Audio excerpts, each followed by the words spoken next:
देखिए factor defecting of resistance, ठीक है, इधर देखो। फैक्टर डिफेक्टिंग ऑफ रेसिस्टेंस किसको कहेंगे? मतलब इंटरनल रेसिस्टेंस को प्रभावित करने वाले कारक कौन कौन है, मतलब किससे किससे इफेक्ट पड़ेगा, किस पर?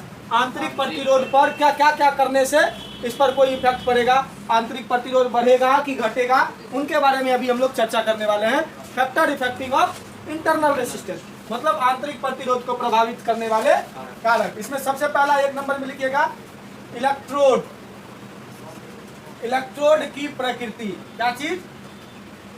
इलेक्ट्रोड की प्रकृति कैसी होनी चाहिए, मतलब इलेक्ट्रोड की प्रकृति कैसी होनी चाहिए?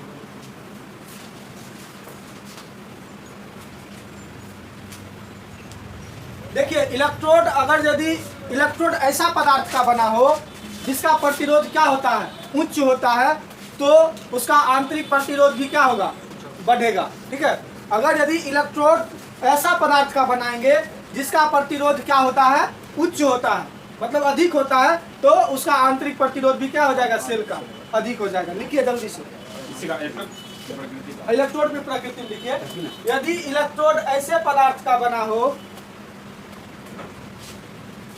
यदि इलेक्ट्रोड ऐसे पदार्थ का बना हो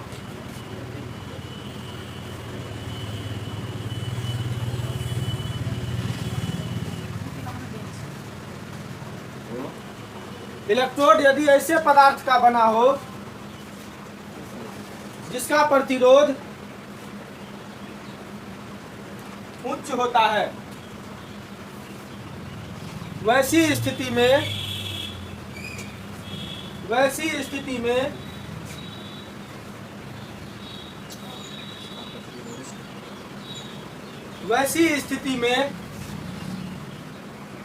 आंतरिक प्रतिरोध बढ़ता है। वैसा स्थिति में क्या होगा बाबू? आंतरिक प्रतिरोध बढ़ेगा। मतलब यह किस पर डिपेंड करता है? मतलब इलेक्ट्रोड किस पर डिपेंड करता है? आंतरिक प्रतिरोध इलेक्ट्रोड की प्रकृति पर डिपेंड करता है, मतलब जिस पदार्थ का बना होगा वैसा उसका आंतरिक प्रतिरोध होगा, ठीक है। दूसरा लिखिए इलेक्ट्रोलाइट की प्रकृति।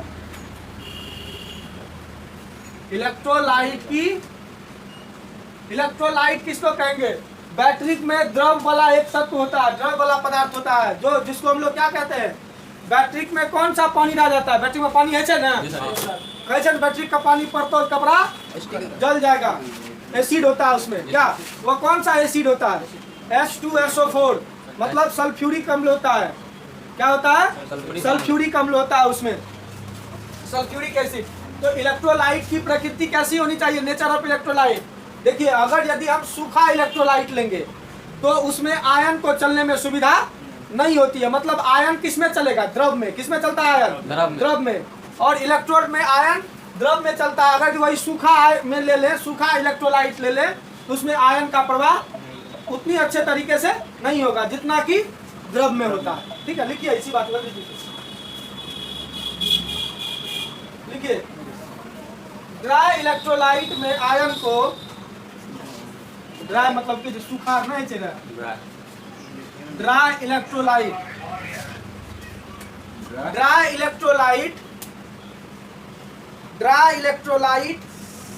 में आयन को गति करने के लिए,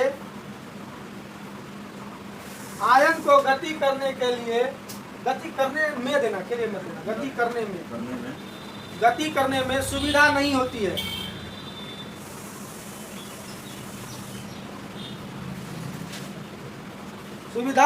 है। लेकिन द्रव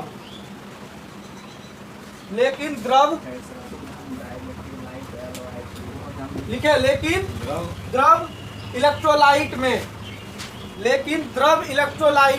इलेक्ट्रोलाइट लिखा हुआ है यहाँ, लेकिन द्रव इलेक्ट्रोलाइट में आयन को गति करने में सुविधा होती है।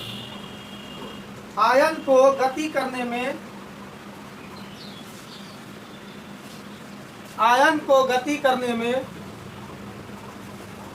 सुविधा होती है। आयन को गति करने में क्या होता है? सुविधा होती है, ठीक है। इसलिए इसलिए द्रव इलेक्ट्रोलाइट का प्रतिरोध कम होता है। इसलिए द्रव इलेक्ट्रोलाइट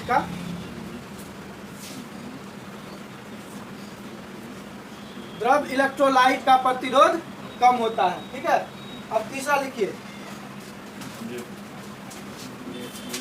इलेक्ट्रोड का पृष्ठ क्षेत्रफल। इलेक्ट्रोड का पृष्ठ क्षेत्रफल, देखिए इलेक्ट्रोड का पृष्ठ क्षेत्रफल क्या होगा, मतलब जिस इलेक्ट्रोड का पृष्ठ क्षेत्रफल जितना अधिक होगा उसका आंतरिक प्रतिरोध उतना ही कम होगा। ठीक है, मतलब जिस इलेक्ट्रोड का पृष्ठ क्षेत्रफल अधिक होगा उसका प्रतिरोध उतना ही कम होगा। लिख लीजिए इसी बात से। देखिए पृष्ठ क्षेत्रफल अधिक होने से पृष्ठ क्षेत्रफल अधिक होने से पृष्ठ क्षेत्रफल अधिक होने से पृष्ठ क्षेत्रफल अधिक होने से ठीक है, पृष्ठ क्षेत्रफल अधिक होने से आंतरिक प्रतिरोध घटता है।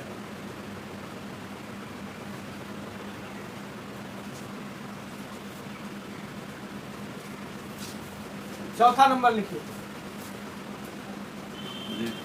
इलेक्ट्रोड के बीच की दूरी।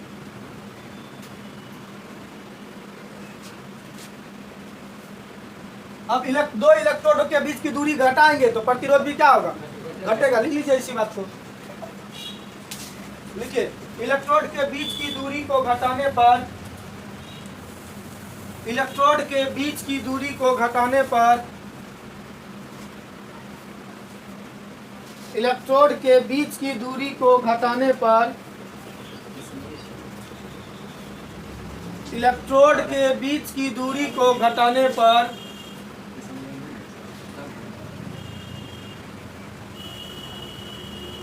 इलेक्ट्रोड के बीच की दूरी को घटाने पर देखिए आंतरिक प्रतिरोध घटता है। जल्दी से लिख लीजिए, आंतरिक प्रतिरोध घटता है। पांचवा लिखिए, अब आंतरिक प्रतिरोध घटता है। ताप का प्रभाव, अगला लिखिएगा, ताप पर लास्ट पॉइंट है। लिखिए ताप का प्रभाव। देखिए ताप बढ़ने से द्रव का विस्कोसिटी घट जाता है। क्या होता है, विस्कोसिटी मतलब होता है स्यायनता, मतलब उसका गहरा जैसे गहरापन होता है ना, जैसे कि दूध गहरा होता है, इंक गहरा होता है, पानी से ही सब क्या है, गहरा है ना, इसकी स्यायनता क्या होती है, घट जाती है। देखते हो ना, घटता है तो वह क्या होता है, उबलने लगता है। ठीक है, तो उसका प्रतिरोध भी क्या होता है, कम हो जाता है। लिख लीजिए, देखिए ताप बढ़ने से द्रव की स्यायनता घटती है। ताप बढ़ने से द्रव की स्यायनता है, देखो स्यायनता विस्कोसिटी, इसको इंग्लिश में कहेंगे विस्कोसिटी, घटती है। स्यायनता घटती है जिसके कारण आंतरिक प्रतिरोध घटता है, जिसके कारण आंतरिक प्रतिरोध क्या होता है बउआ, घटता है। ठीक है, तो ये सारे 5 इफेक्ट थे जिसके कारण आंतरिक प्रतिरोध पर प्रभाव पड़ता है। ठीक है, चलिए अब लिखिए रिलेशन बिटवीन, अगला हेडिंग दीजिए, relation between EMF and potential difference.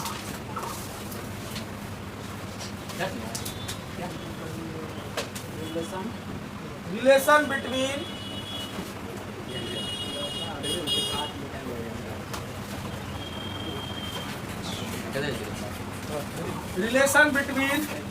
EMF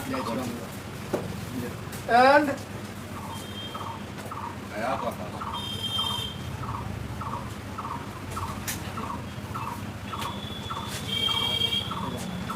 potential difference, मतलब विद्युत वाहक बल तथा विभवांतर के बीच संबंध।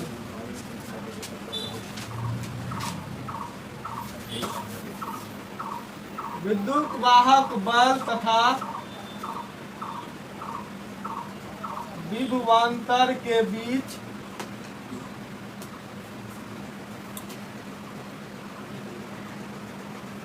संबंध। देखिए विभवांतर के बीच संबंध क्या होगा, ठीक है, मतलब विद्युत वाहक बल तथा विभवांतर के बीच संबंध। दे दिए हेडिंग, जल्दी दीजिए।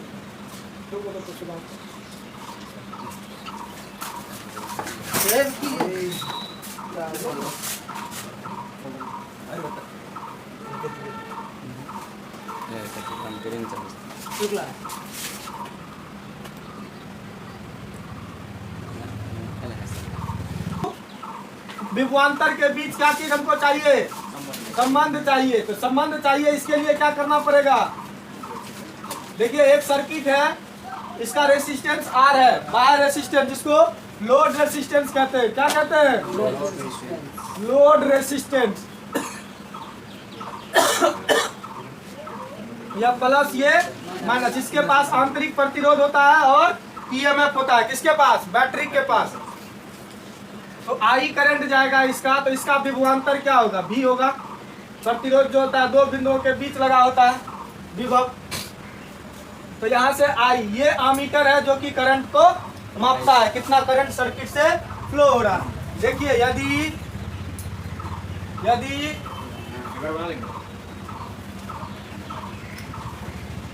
R बराबर क्या है, लोड रेसिस्टेंस, V बराबर क्या है, विभवांतर, E बराबर क्या है, विद्युत वाहक बल, I बराबर क्या है, विद्युत धारा। उसके बाद स्मॉल r बराबर क्या है, आंतरिक प्रतिरोध। तब देखिए इसमें आपको एक चीज बताए थे, किसी भी सर्किट में कल ही बताए थे, इस बात पे चर्चा हुआ था, किसी भी परिपथ में आंतरिक प्रतिरोध और बाह्य प्रतिरोध किसमें जुड़ा होता है, किसमें जुड़ा होता है, श्रेणी क्रम में जुड़ा होता है। क्यों जुड़ा होता है श्रेणी क्रम में, इसलिए इसका प्रतिरोध क्या हो जाता है, क्योंकि इन दोनों से धारा की मात्रा क्या होती है, समान जाती है, इसलिए यह किसमें होता है, श्रेणी क्रम में जुड़ा होता है। तब यह देखिए, तब इसका कुल प्रतिरोध क्या होगा, बताइए। तो सर्किट का कुल प्रतिरोध, मतलब कुल प्रतिरोध क्या होगा, आंतरिक प्रतिरोध प्लस बाह्य प्रतिरोध। तो आंतरिक क्या है और किसमें जुड़ा हुआ है, सीरीज ग्रुप में। श्रेणी क्रम का क्या फॉर्मूला होता है, RS बराबर R1 प्लस R2, डायरेक्टली ना फॉर्मूला होता है। पैरेलल ग्रुप में ना 1/, के टर्म में होता है, इसमें क्या होता है R1 प्लस R2। तो कुल प्रतिरोध R1 क्या हो गया, इसमें R हो गया, R2 क्या हो गया, स्मॉल r, छोटा वाला आंतरिक प्रतिरोध, ठीक है। सब विद्युत धारा बराबर क्या होगा, फॉर्मूला बाबू, विद्युत धारा बराबर होता है कुल विभव बटा प्रतिरोध। क्या होता है, कुल विभव बटा कुल प्रतिरोध। तो I बराबर क्या होगा, I बराबर कुल विभव, इसका क्या होगा E। अब कहिएगा सर V काहे नहीं लिए, तो V हमेशा देखिए E जितना विभव देगा विद्युत वाहक बल, उतना ही प्रोड्यूस कौन होगा, उसका विभवांतर। तो E बाय कुल विभव उसका क्या हो जाएगा, E बटा कुल प्रतिरोध कितना है, कैपिटल R प्लस छोटी r। तो देखिए I के साथ, इसके साथ ये क्या चीज में, विद्युत वाहक क्या करना चाहिए फॉर्मूला, EMF का। तो ये इसमें EMF कौन है, E है ना, तो E बराबर निकालना है। तो E के साथ ये क्या चीज में है, भाग में, इधर आकर क्या चीज में होगा, E के साथ R प्लस स्मॉल r क्या चीज में है, इधर जाएगा क्या चीज में होगा, गुना में। तो E बराबर क्या होगा, I गुना R प्लस छोटी r, कैपिटल R प्लस होगा ये होगा ना। अब सबको I से गुना कर दीजिए, तो E बराबर क्या होगा, I R जोड़ I स्मॉल r होगा ना। गुना करेंगे ना, पहले I को इससे गुना करेंगे, गुना किया फिर जोड़ दे दिए, फिर इसको इससे गुना किया ना, कोई दिक्कत नहीं है, एकदम समझ लेना है। तो यहाँ पर क्या हो जाएगा, I और R क्या होता है, टर्मिनल पोटेंशियल है, I और R क्या है, टर्मिनल पोटेंशियल है। तो V बराबर क्या होता है, IR, ओम के नियम से। तो जहाँ IR है वहाँ क्या लिखेंगे, V plus I small r। ये हो गया क्या चीज, क्या पोटेंशियल के टर्म में आ गया विद्युत वाहक बल का फॉर्मूला, ठीक है। ये हो गया, जल्दी से